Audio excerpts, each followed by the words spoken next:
എനിക്കും ഇഷ്ടമാണ്. പക്ഷേ നിന്റെ അപ്പച്ചന്റെ സ്വഭാവം നിനക്കറിയാവല്ലോ. പദവി അന്തസ്സും ഒന്നും ഇല്ലെങ്കിൽ അപ്പച്ചൻ അനങ്ങത്തില്ല.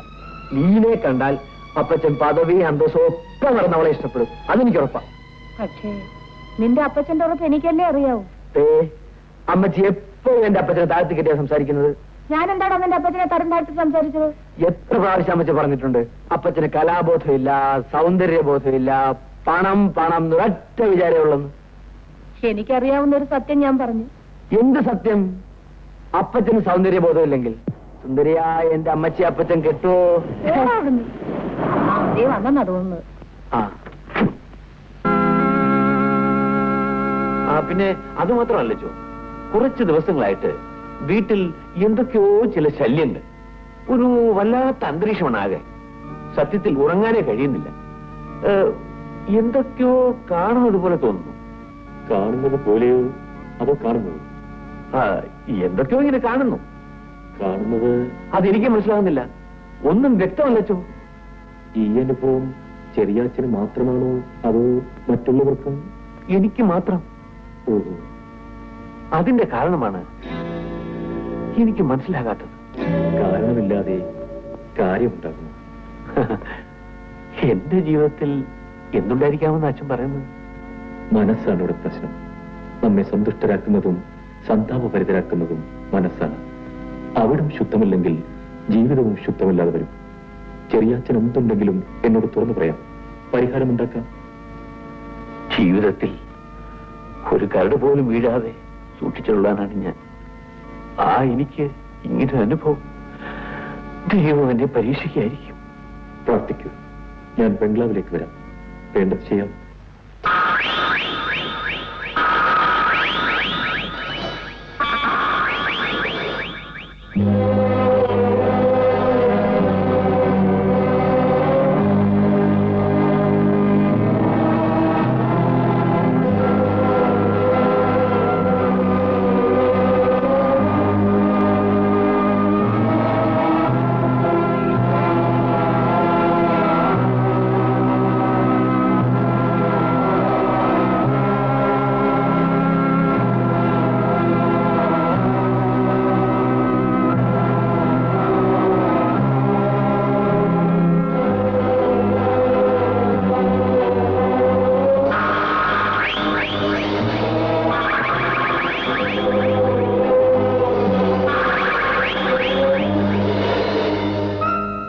സ്വാമി ശരണമയ്യപ്പ.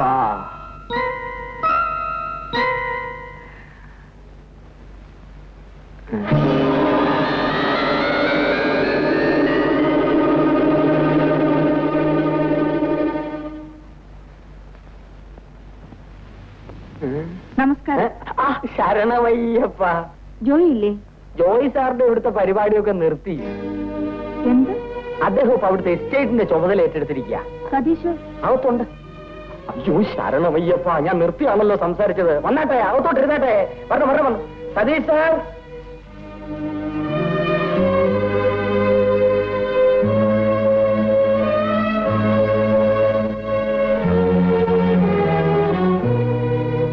ഹലോ ലീന. ഹലോ. ഇരിക്കണം. സതീഷ്, ജോയി എന്താ വരാത്തത്? ജോയ് അതിരിക്കട്ടെ. ജോയുടെ അപ്പച്ചൻ ലീനെ പെണ്ണ് കാണാൻ വന്നിട്ട് എന്തുണ്ടായി? ഉണ്ടായത് എന്താണെന്ന് സത്യത്തിൽ എനിക്കറിയില്ല. എന്നെ കണ്ടതും ഒന്നും പറയാതെ അദ്ദേഹം എഴുന്നേറ്റ് പോയി. ഒരു പക്ഷേ എന്നെയും എന്റെ കൊച്ചു വീടും അദ്ദേഹത്തിന് പിടിച്ചിരിക്കില്ല. അത് സ്വാഭാവികം. പക്ഷേ പിടിക്കേണ്ട ആൾക്ക് ലീനെ പിടിച്ചിട്ടുണ്ടല്ലോ. പക്ഷേ ആ ആളെക്കുറിച്ച് ഒരു വിവരമൊന്നുമില്ലല്ലോ സതീഷ്. ലീനയെ വിവരമറിയിക്കാൻ പറ്റിയ സാഹചര്യത്തിലല്ല ജോയ്. ലീനയുമായി ബന്ധപ്പെടരുതെന്ന് കരുതി ചെറിയാച്ചൻ അവൻ ഹൗസ് അറസ്റ്റിൽ വെച്ചിരിക്കുക. എനിക്കൊന്ന് കാണാൻ. കണ്ടാ മാത്രം മതി, കല്യാണം കഴിക്കണ്ടേ? ആട്ടെ, ഏതായാലും ലീന സമാധാനമായി വീട്ടിൽ പോകൂ. നമുക്ക് എന്തെങ്കിലും വഴിയുണ്ടാക്കാം.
എന്താ അമ്മച്ചി?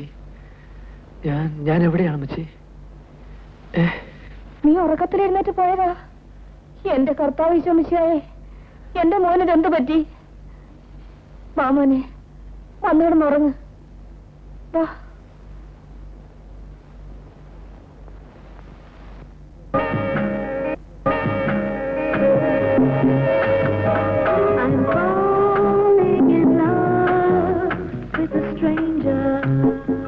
സതീശ, ഞാൻ പറഞ്ഞ കാര്യം മറക്കരുത്. എടാ ജോയ്, ഞാൻ പറഞ്ഞ അവള് കേൾക്കൂ. ഞാൻ പറഞ്ഞെന്ന് പറഞ്ഞാൽ മതിരാ, അവൾ വരും. നീ എന്തിനാണ് പേടിക്കുന്നത്? എടാ ജോയ്, ഞാനൊരു നിത്യബ്രഹ്മചാരിയായി ആർക്കും ഒരു ഉപദ്രവം ചെയ്യാതെ ഈ കമ്പനിയിൽ വർക്ക് ചെയ്യുന്നത് നിനക്ക് പിടിക്കുന്നില്ല അല്ലേ? എടാ, നീയും കൂടെ എന്നെ തഴഞ്ഞാൽ ഞാൻ ആരോടെ ഇതൊക്കെ പറയുക? എടാ, ഈ കാര്യം കൊണ്ട് നിന്റെ അപ്പച്ചൻ നിന്നെ ഇങ്ങോട്ട് മാറ്റി. ഇനി എന്നെ എങ്ങോട്ടാ മാറ്റാന്ന് കണ്ടു തന്നെ അറിയണം.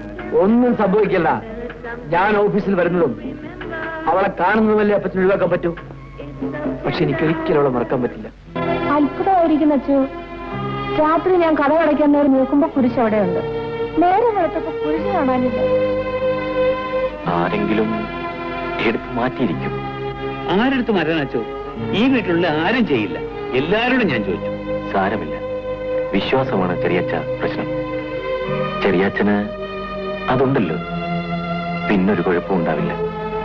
എന്തെങ്കിലും വിശേഷമുണ്ടെങ്കിൽ എന്നെ അറിയിക്കൂ. ഞാൻ ഇറങ്ങട്ടെ. എപ്പോഴും എപ്പോഴും സ്തുതിയായിരിക്കട്ടെ.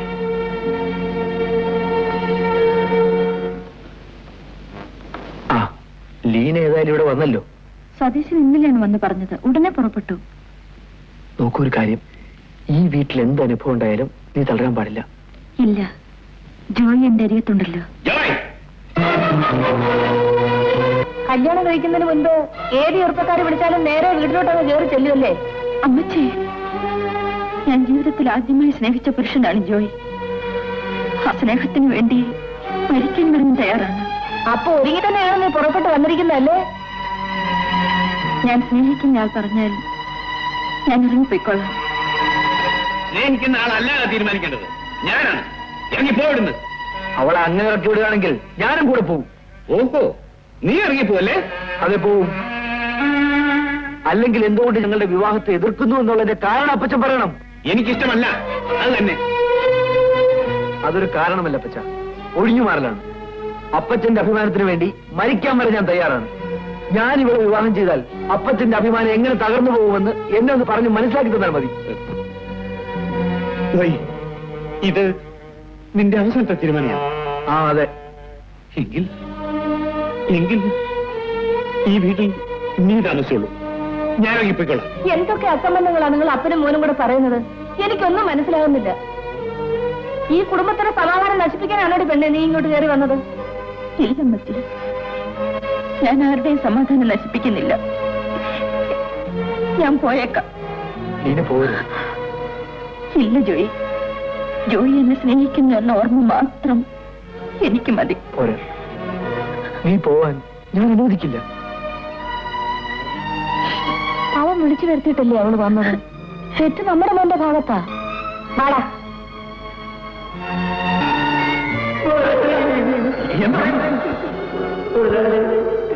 എന്റെ പെങ്ങളെ കാണാൻ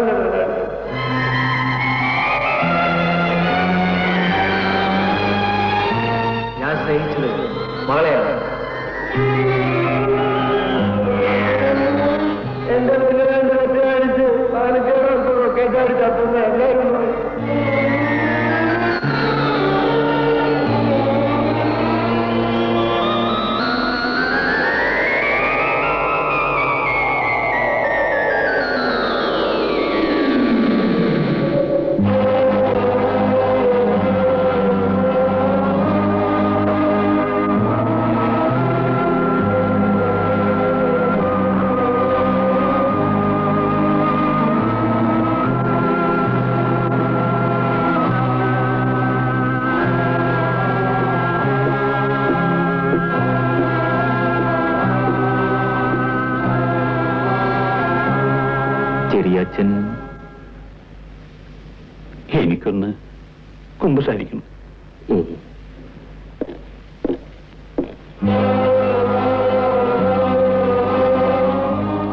കാരുണ്യവനായ കർത്താവ് നിന്നെ അനുഗ്രഹിക്കട്ടെ.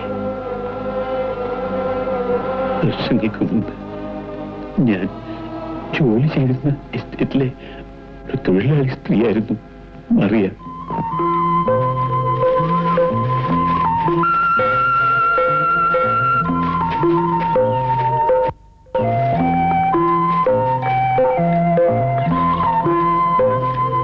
വേണ്ട മോളെ, ഇതെല്ലാം അമ്മ ചെയ്തോളാം. മോള് പോയി പഠിച്ചു. ഞാൻ അമ്മയൊന്നും സഹായിച്ചില്ല. മോളല്ലാതെ അമ്മയെ വേറെ ആരാ സഹായിക്കാനുള്ളത്? അമ്മയ്ക്ക് മോളും മോൾക്ക് അമ്മയുമല്ലാതെ ഈ ലോകത്ത് വേറെ ആരുമില്ല. എന്നെ എപ്പോഴും എന്റെ മോനെ അമ്മ സഹായിച്ചുകൊണ്ടിരിക്കും.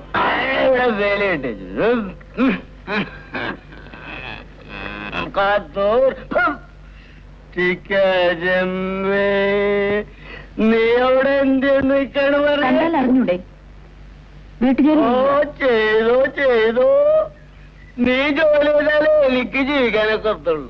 ഇത്തിരി കള്ളും കുടിക്കാനൊക്കെ.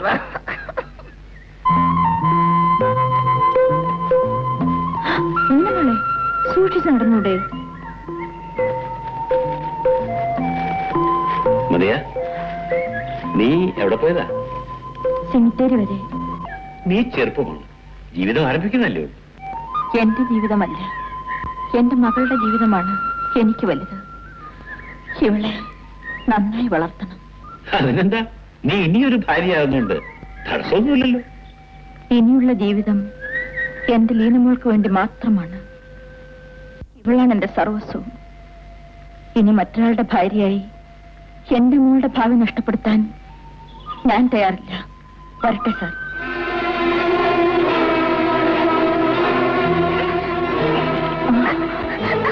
മോളെ, എന്താ മോളെ, എന്ത് പറ്റി? അയ്യോ മോളെ, ചേട്ടാ ചേട്ടാ, അയ്യോ മോളെ.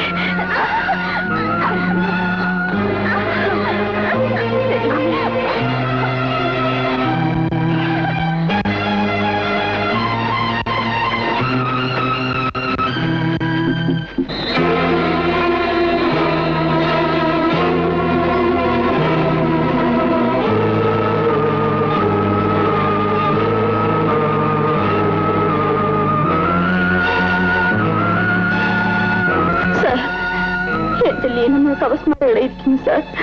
ചേട്ടൻ കള്ളു കുടിച്ചൊരു ബോധമില്ലാതെ കിടക്കുകയാണ്.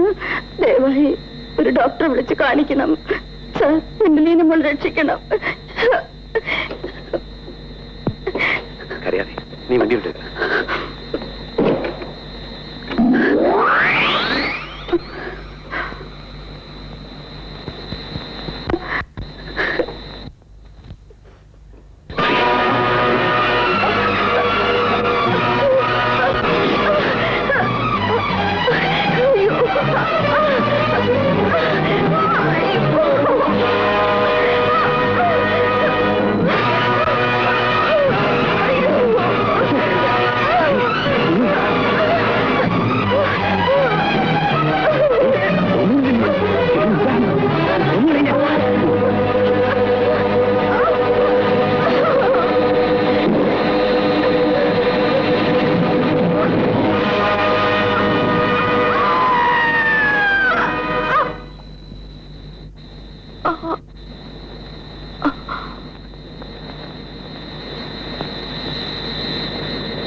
വിശുദ്ധീകരിക്കുന്ന കർത്താവ് എനിക്ക് തന്നിരിക്കുന്ന അധികാരം ഉപയോഗിച്ച് പിതാവിന്റെയും പുത്രന്റെയും പരിശുദ്ധാത്മാവിന്റെയും നാമത്തിൽ നിന്റെ പാപങ്ങൾ ഞാൻ മോചിപ്പിക്കുന്നു. ആമേൻ.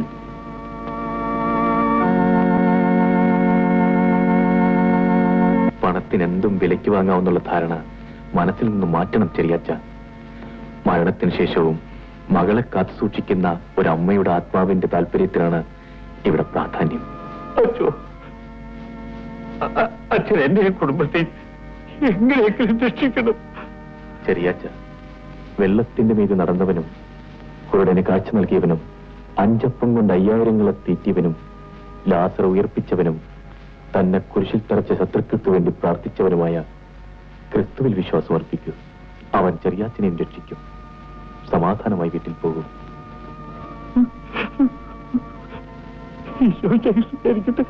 എപ്പോഴും എപ്പോഴും സ്തുതിയായിരിക്കട്ടെ.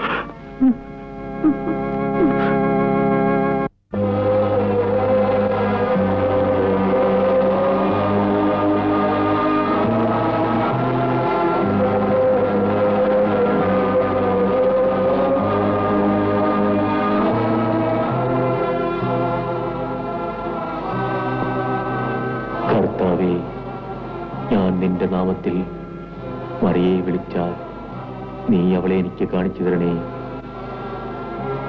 അപേക്ഷിക്കുന്നവനെ ഉപേക്ഷിക്കാത്തവനായ രക്ഷക, എന്നെ അനുഗ്രഹിക്കണേ. ആമേൻ.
അച്ഛൻ എന്തിനാണ് എന്നെ വിളിച്ചത്? അച്ഛനെ എനിക്ക് അനുസരിക്കാതിരിക്കാൻ പറ്റില്ല. എങ്കിൽ നീ ഇനി മുതൽ ചെറിയച്ഛനെ ശല്യം ചെയ്യരുത്. അയാൾ എന്റെ മകളുടെ ഭാവിക്ക് തടസ്സം നിൽക്കില്ലെങ്കിൽ ഞാൻ ഒരിക്കലും ശല്യം ചെയ്യില്ല. മറിയ, വാശി പിടിക്കാതിരിക്കുകയല്ലേ നല്ലത്. അയാൾക്ക് എന്താണ് ഇത്ര വാശി? ജീവിതത്തിൽ ഒരു തെറ്റും ചെയ്യാത്ത എന്നെ അയാൾ നശിപ്പിച്ചു. എന്റെ മകളെ അനാഥയാക്കി. ഇക്കാലം അത്രയും ഞാൻ അവളെ കാത്തു സൂക്ഷിച്ചു. ജോയി അവളെ സ്നേഹിക്കുന്നില്ലെങ്കിൽ ഞാൻ പിന്തിരിയാം. സ്നേഹിക്കുന്നവരെ വേർപിരിക്കാനാണോ അച്ഛനും കൂട്ടുനിൽക്കുന്നത്?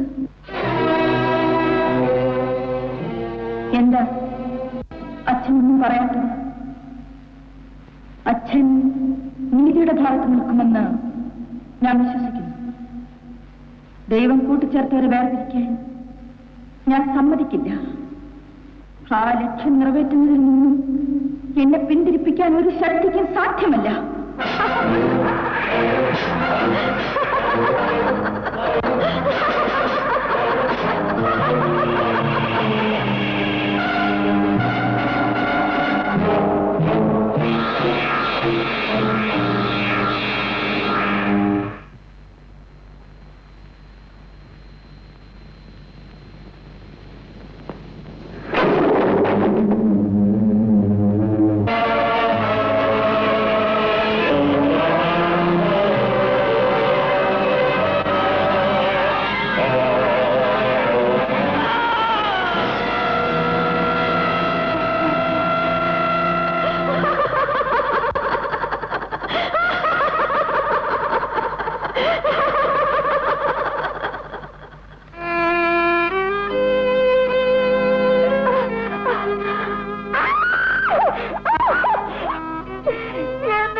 എന്റെ ദൈവമേ എന്റെ മോനെ